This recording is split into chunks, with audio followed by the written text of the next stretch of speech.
Cet après-midi, plusieurs dizaines de gilets jaunes du bassin sud et Haute-Lande se sont installés à l'entrée du parking du casino de Gujan pour en bloquer l'accès. Ils comptent rester sur place jusqu'à la fermeture de l'établissement tard dans la nuit pour empêcher tout joueur potentiel de rentrer et ainsi montrer que leur mouvement n'est pas mort.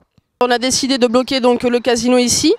Tout simplement parce que ça n'impacte pas les petites gens, puisqu'en général les petites gens n'ont pas assez d'argent pour aller jouer comme nous.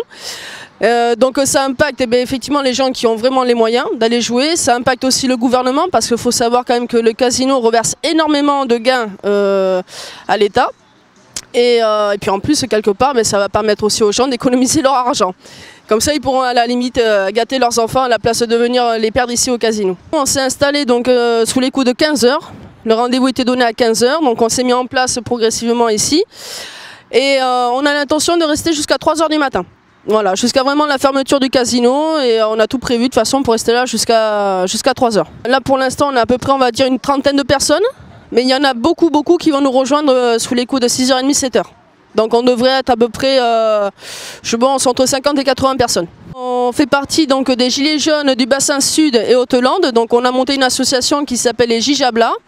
Et nous faisons partie en fait du groupe qui a bloqué toute la zone commerciale de Biganos le 17 novembre. Ce qu'on souhaite montrer aujourd'hui, c'est que le mouvement n'est pas terminé, bien au contraire, même si effectivement on est un petit peu moins nombreux parce que forcément il y a les fêtes et tout ça aussi. Mais de toute façon ça repartira encore plus fort en janvier, c'est prévu. Nous en fait on a plusieurs revendications. La première déjà c'est le référendum d'initiative citoyenne. Donc ça on travaille là-dessus tout au long de la semaine. Et ce qu'on revendique aussi c'est au niveau du pouvoir d'achat. Parce que jusqu'à présent l'État a fait des annonces, sauf qu'au final on apprend que les annonces sont soit repoussées ou soit qu'au final c'est pas vraiment ceux qui étaient prononcés, comme par exemple pour la hausse du SMIC. Donc voilà, on s'est rendu compte qu'ils continuent un petit peu à se moquer de nous, donc on continue à être présent.